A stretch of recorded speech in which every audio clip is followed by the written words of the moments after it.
By the secret runes of the sleeping realm, hear the plea from far-removed whispers, given strength through the stone rituals of rotten bones. Aris, it's Viola. There is very little time to explain. We have found refuge in the music halls and song rooms of one of the old orders, deep within the Velotis.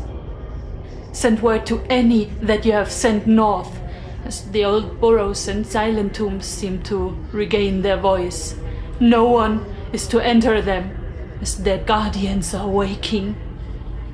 Wherever we have found ourselves, we are not alone. One being has woken fully, and it speaks. Aris, it speaks in the tongues of the old warriors. Every hour we can hear its chants and the quakes that follow in its wake.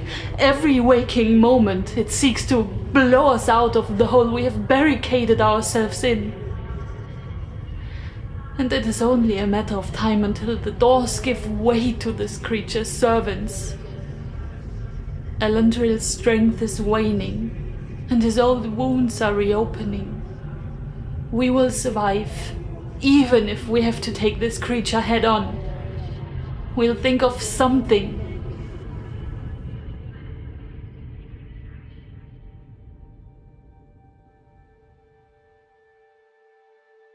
Over the last few months, Atmora has seen some considerable changes.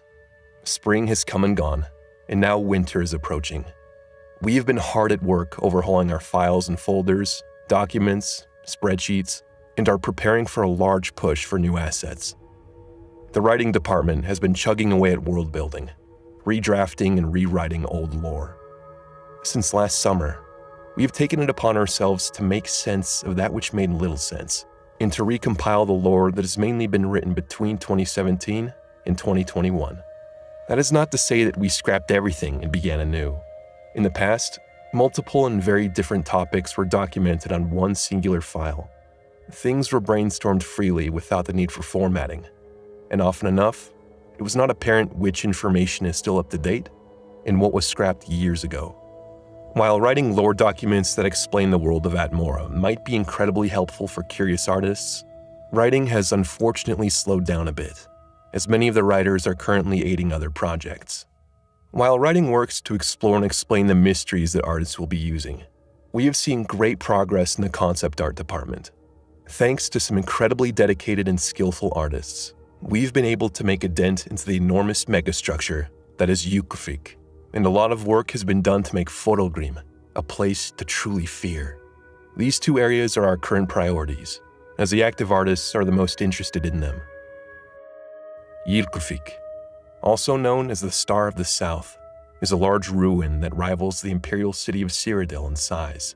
Once a place to the many cults and clans, it eventually fell to war, in the divine wrath that reduced the once great capital to an arena of the never-dying. The place where its former inhabitants are bound to ice and oath, sworn to obtain the strength of the great kings of the past. Therefore, we have decided to give this truly unique location its own tile set, which is currently being concepted. Fodalgrim, on the other hand, is the domain of the demon of knowledge, the old man of the forests. Be careful as you walk through the dark and sinister forest, as the great oaks of Fodalgrim know of secrets that were stolen from the powerful, clever men of the past. The area that you have seen in the Creation ModCon 2021 will change considerably, with the swampy area making way for a truly eldritch forest of towering and snow-cloaked trees that hide jewels of wisdom and that might attack unsuspecting travelers.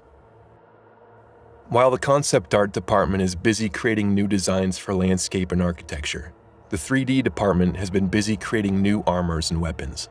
We plan to feature a reasonable amount of variance for various assets. As there are many destroyed and ancient things in Atmora, we would like to convey this feeling of destruction to the player by including destroyed variants of many assets, sometimes caked in a thick layer of snow. Should the player come across a ruined armor, they will be able to repair it and restore it to its old glory. However, such a task is not something that can be done swiftly, as there are many, many new assets which we still need. And while we are waiting for new assets, the level design department is taking the initiative to prepare and update development plans. Along with the overhaul in lore and writing, level design joined in and we sorted our interior and exterior lists. As a sizable portion of Atmoran dungeons were designed before 2020, they still utilize the Nordic tomb kit that you may be familiar with from Skyrim. As we think that green moss might be a bit out of place for a continent like Atmora, these dungeons will be redesigned from the ground up, and many will be expanded greatly.